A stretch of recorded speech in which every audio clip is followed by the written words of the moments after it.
तो ज्ञान गंगा पुस्तक की 101 पेज पर और कुछ लिखा है, आइए दिखाता हूँ मैं। तो इंद्रामती प्रार्थना किया करती थी कि मेरी पति राजा को समझाओ मालिक ये भी मान जाए, आपके शरण में आ जाए तो मेरा जीवन सफल हो जाए। चंद्र विजय से कबीर साहब ने प्रार्थना की।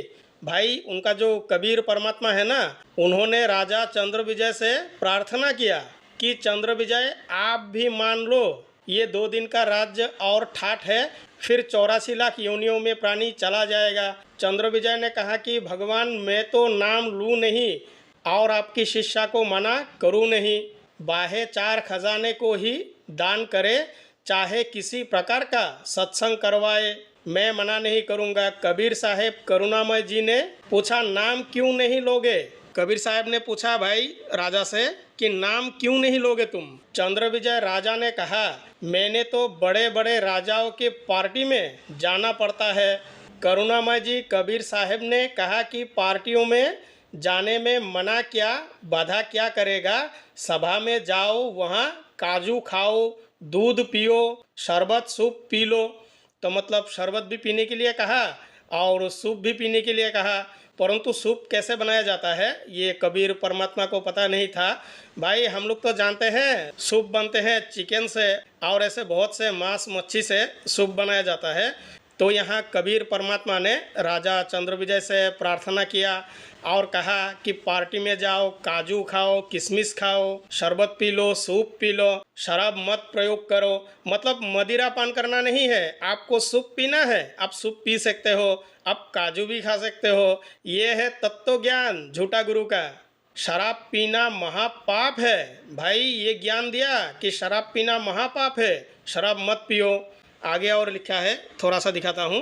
रानी की प्रार्थना पर करुणामय कबीर साहब ने राजा को फिर समझाया कि नाम के बिना ये जीवन वैसे ही व्यर्थ हो जाएगा, आप नाम ले लो। राजा ने फिर कहा कि गुरुजी मुझे नाम के लिए मत कहना, आपकी शिष्या को मैं मना नहीं करूँगा, चाहे कितना दान करे, कितना सत्संग करवाए। साहेब ने कहा कि बेटी इस 2 दिन के सुख को देखकर इसकी बुद्धि भ्रष्ट हो चुकी है, तू प्रभु के चरणों में लगी रहे, अपनी आत्म कल्याण करवा। यहाँ कोई किसी का पति नहीं, ध्यान दीजिएगा, कोई किसी की पत्नी नहीं, पूर्व जन्मों के संस्कार से 2 दिन का संबंध है। भाई जो पति पत्नी है उनके बीच में लड़ाई कि तुम मेरा कुछ नहीं हो, पत्नी कहेगा पति से कि तुम मेरा कुछ नहीं हो, ना तुम मेरे हो और ना जो ये बच्चे हैं वो मेरे हैं, कुछ भी नहीं है। क्या है? एक कबीर परमात्मा।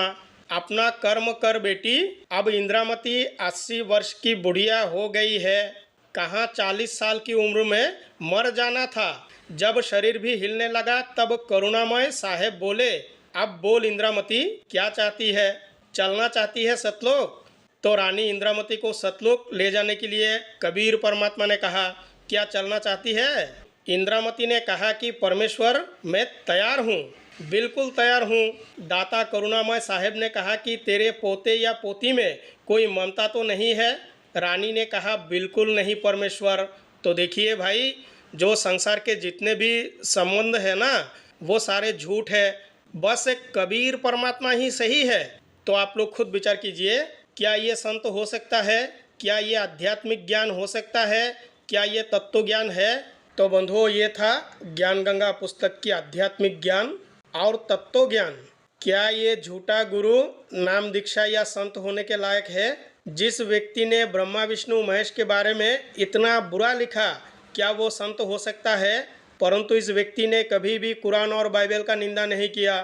तो बंधुओं वीडियो को लाइक करें, शेयर करें और हमारे चैनल को ज़रूर सब्सक्राइब करें। मिलते हैं अगली वीडियो में। धन्यवाद।